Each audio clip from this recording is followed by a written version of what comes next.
It was late, almost midnight, when I heard her voice from down the hall. Low and calm, but with a weight to it that stopped me cold. "Jason, come here. I need to talk." Just 6 words, but I felt every one of them like a chill in my chest. Our house was quiet except for the ticking of the clock and the soft hum of the fridge.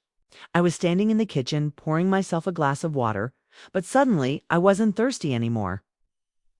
Something about the way she said it, like the kind of talk you don't come back from.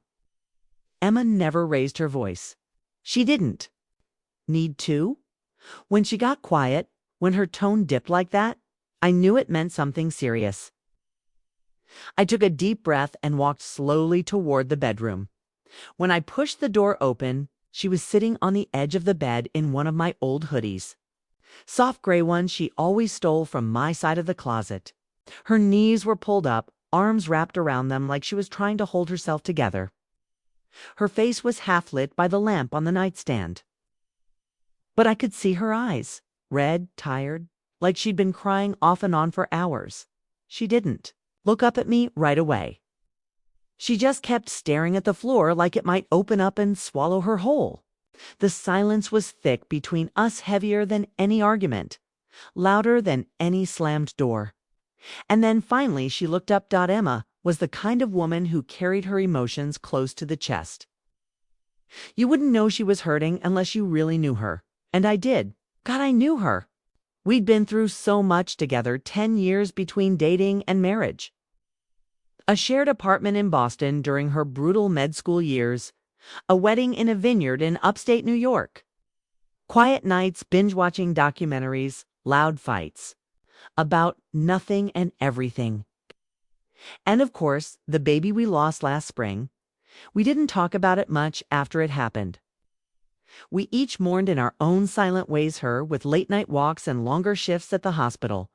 Me with extra. Ours at work and pretending I was fine. But I think that's where we started to fall apart. "There's something I need to tell you," she said finally, her voice barely above a whisper. "And I need you to just listen. Don't say anything until I'm finished." That was when I knew this wasn't just a late-night emotional spill. This was something else, something bigger. My heart started pounding. My mouth went dry. But I nodded and sat down at the edge of the bed, leaving just enough space between us for the truth to come through. She kept her eyes locked on mine. There was fear in them, yes, but also a quiet kind of courage, the kind that comes when you've made peace with what you're about to break. Looking at her, I remembered the first night she said "I love you." It was in a tiny motel room off the coast of Maine, both of us a little drunk on cheap wine and each other. Back then, her eyes had lit up with wild hope. Now they were filled with something else, maybe regret, maybe love, maybe both. She took a shaky breath, and that was when I knew. Whatever she was about to say was going to change everything. But I didn't stop her, because deep down, I already knew. And I was still hoping, praying that somehow this would bring us back to each other, even if it meant breaking first. Asterisk, she didn't waste time. Emma looked me straight in the eyes, like she owed me that much at least, and she said I didn't mean for it to happen. Her voice cracked just a little, but she stayed steady, like she'd practiced this moment in her head 100 times. I didn't speak, I couldn't.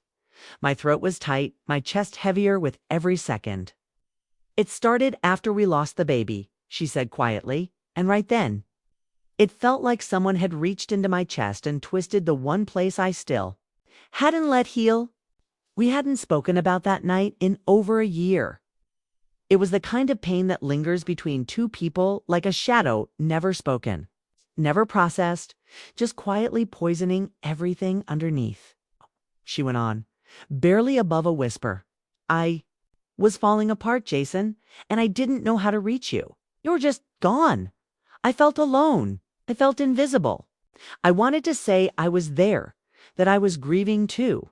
But in truth, she wasn't wrong. I had shut down. I buried myself in work, told everyone I was okay, and tried to be her rock by pretending like I wasn't broken too. But that left her alone, in the storm. And she's the kind of woman who gives everything her love, her time, her heart hand when she got nothing back. Not even my pain. She found comfort somewhere else. That's when she said his name. His name is Aiden. He works in the ER. It wasn't serious, Jason. It wasn't a love affair. It was nights, it was guilt, it was confusion. I flinched at his name. I didn't want to know him. I didn't want to imagine him. But now he was there between us, unwanted, but real. She looked like she was waiting for me to explode, to scream, to pack my things and leave. But I didn't. I sat there, completely still, staring at a spot on the floor like it could give me the answers. My mind was spinning, memories flashing like old film reels. Our honeymoon in Tulum, slow Sunday mornings in bed, the way she used to run her fingers through my hair when I fell asleep on the couch. I thought of all the nights I thought we were. Okay, when she came home late, kissed me softly, and said she was just tired. And maybe she was tired. Tired of pretending, tired of feeling like a ghost in our marriage. My hands were clenched, my heart pounding, but I stayed quiet like she asked. It wasn't love, she said again. But it was a mistake. I broke something. And I hate myself for it. But I didn't come to you tonight to ask for forgiveness. I came to tell the truth, because we've been living in this fake version of us, and I can't do it anymore. Rather lose you with honesty than keep you with lies. And in that moment, as shattered as I felt, I believed her. Not because I wanted to, but because I saw it in her real, raw regret. Not the kind you fake to save face. It's the kind that comes from the soul, from a woman who knows what she's done and is ready to carry the weight of it. I didn't know what came next. I didn't know if I could forgive her. But I knew one thing for sure. Our marriage had just been ripped wide open. Everything after this would either heal us or finally break us for good, and in some strange, painful way. This was the first real conversation we'd had in a long, long time. Asterisk, I don't remember how long I sat there after Emma told me.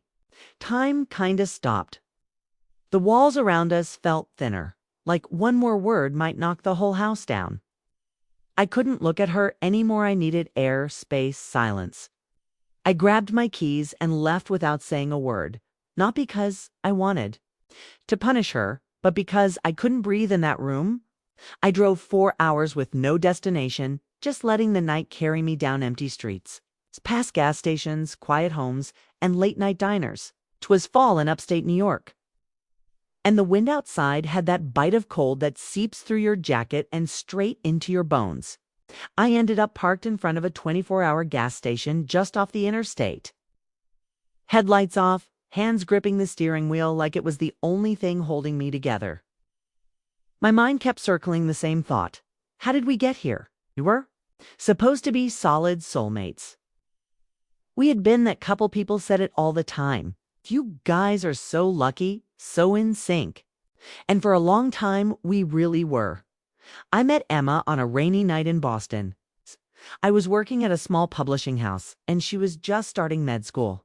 She'd walked into a coffee shop, drenched and flustered, and I gave her my table. We ended up talking for hours, and from that night on, we were inseparable.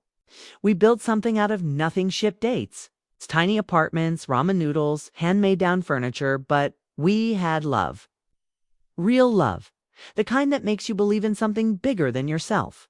And over time, we grew up together. We supported each other through exams, work stress, family drama.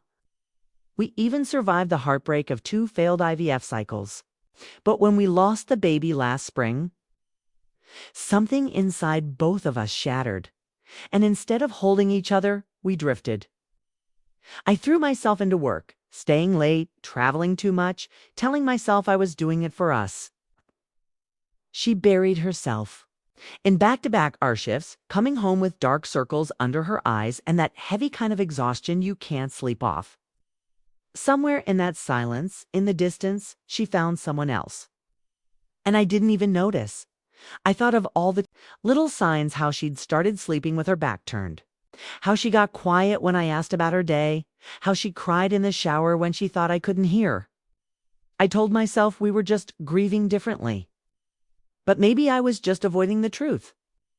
I looked up at the flickering sign above the gas station and suddenly hated how normal everything looked around me. The world was still spinning like nothing had changed, but my whole world felt like it had cracked in half. I didn't know if I was angry or heartbroken, maybe both. But I knew I didn't want to lose her. Not like this. When I finally drove home, the sky was starting to lighten, soft pink and gray. Creeping over the rooftops, the bedroom door was closed. I didn't go in. I crashed on the couch, staring at the ceiling, listening to the soft creaks of our house, the house we bought 2 years ago, thinking we'd raise our family here. The silence wasn't comforting. It was loud, thick with everything we weren't saying. But that day, I didn't leave. I didn't pack a bag or slam the door. Maybe because I was still in love with her. Maybe because I needed to understand. Why, or maybe deep down, I was still holding on to the hope that this wasn't the end. It's just the ugliest part of our love story. It was a rainy Sunday afternoon when I found the letter. Emma was out grocery shopping, and I was looking for a receipt in the office drawer, just something ordinary. The house was quiet, the kind of quiet that feels too still, like it's holding its breath.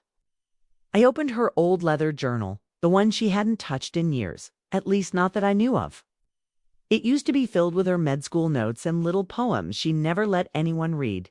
But tucked between the pages, folded once and still crisp, was a handwritten letter. No envelope, no date. Just her neat handwriting. It wasn't meant for me, that much I knew the second I saw the name at the top. Aiden. My stomach turned. But I read it anyway, 'cause when you're trying to rebuild a broken marriage, the truth becomes a thing you crave. Even when you know it might hurt like hell. The letter wasn't dramatic. 'Twas soft, intimate. The kind of honesty people only share when they believe it's safe. She wrote about how confused she was, how being with me lately felt like living with a memory instead of a man. She said she missed Aiden's laughter, the way he made her feel seen. Not better, not more loved, just seen. And the worst part wasn't what she said was how clearly I heard her in the words. Her loneliness, her guilt, her ache to feel alive again. She didn't say she loved him. She didn't say she didn't either. And I realized something in that moment. The affair wasn't just physical, it was emotional. And that kind of betrayal cuts deep in places you didn't even know existed until they're bleeding. I sat there with the letter in my hand, heart pounding, mind racing. I wanted to believe she had told me everything that we were working through. That the worst was behind us. But this letter, this quiet confession, proved otherwise. She still had pieces of herself she hadn't given back to me. When she walked in the door an hour later, shaking off her coat and smiling like nothing had happened, I felt this wave of sadness crash over me. I didn't want to scream. I didn't want to accuse. I just wanted to understand. I held out the letter. Her face went pale the second she saw it. She didn't even ask where I found it. She knew. Her eyes welled up, but she didn't cry. She just looked at me with that same broken honesty she'd had the night she told me about the affair. I wrote that before I ended it, she said. Softly, I never gave it to him. I never planned to. It was just something I had to get out of me. You said you chose me? I said, did you mean it? Yes, she whispered, stepping closer. I'm here. I'm with you. I ended it, Jason. I ended it a long time ago. But healing takes time, and there were still parts of me that had to let go. And God help me. I believed her. I could see she was telling the truth. But I also saw something else, something raw. Emma wasn't healed yet. And maybe I wasn't either. We were two people still bleeding, trying to bandage wounds with words and therapy and second chances. I didn't know what came next, but I knew this wasn't the end of Uznach yet. Not if we were both willing to keep fighting. And as hard as it was to admit, maybe finding that letter wasn't a setback. Maybe it was the next step towards something real, something honest, something that could still be saved.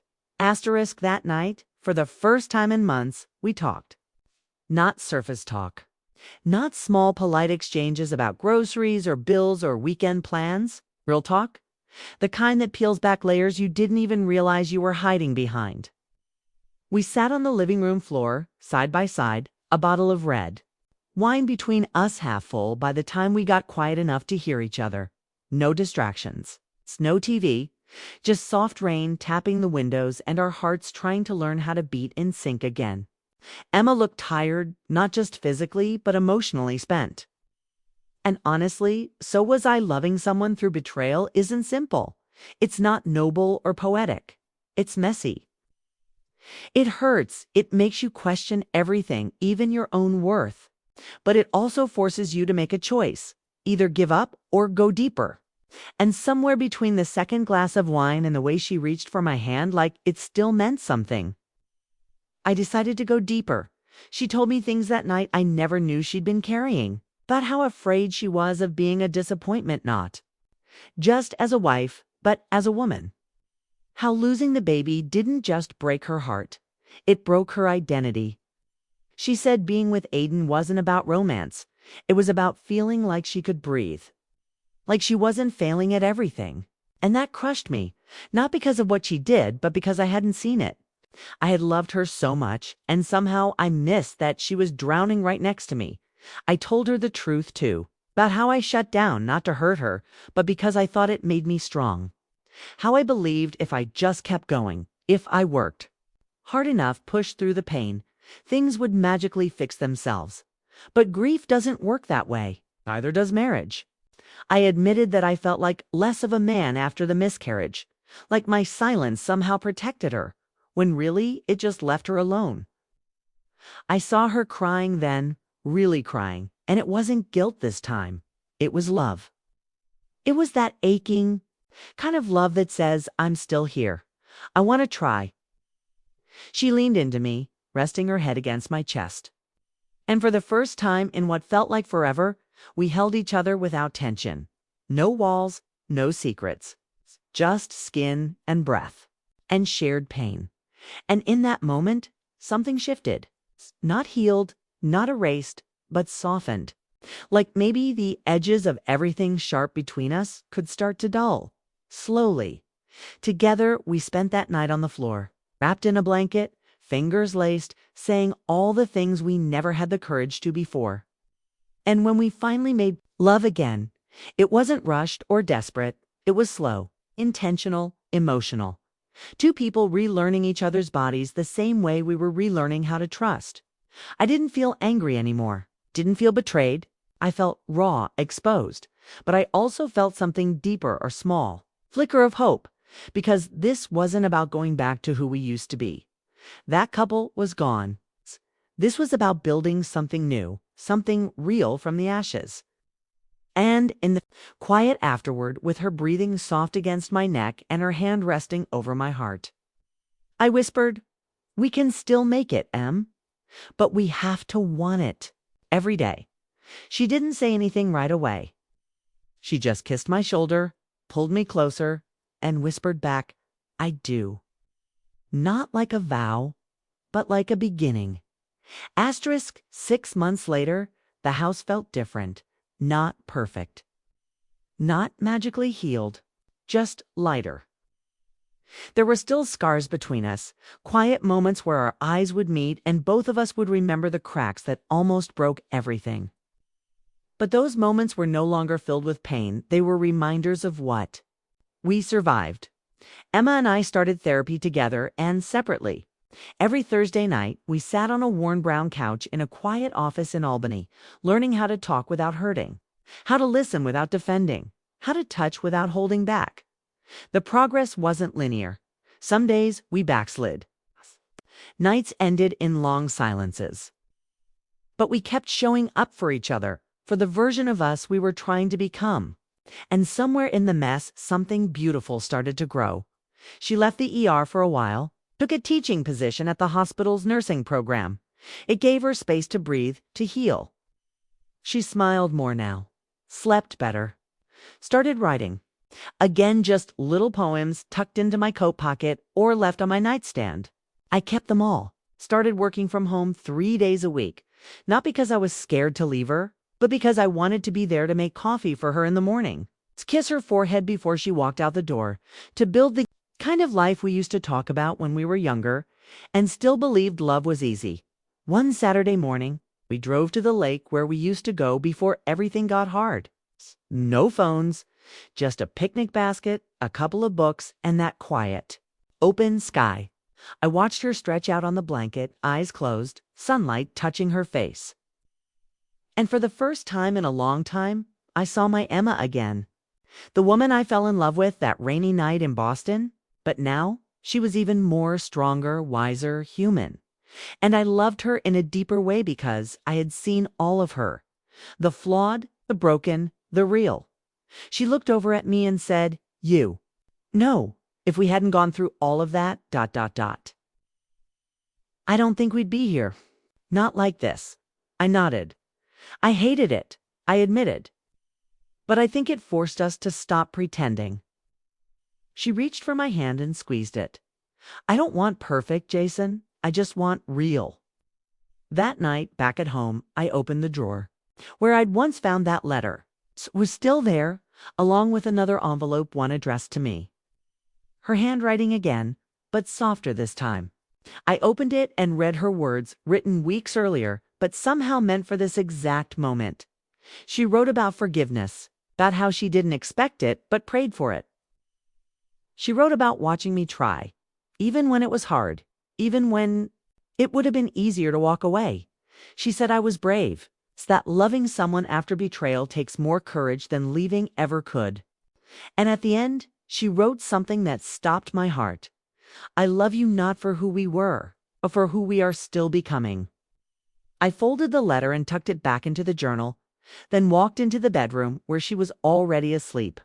Curled up on my side of the bed, I slid in beside her, wrapped my arms around her, and let my breath match hers. It wasn't a fairy tale. It wasn't a movie ending, but it was ours. A story of breaking, rebuilding, and choosing each other all over again. Not because it was easy, but because it was real.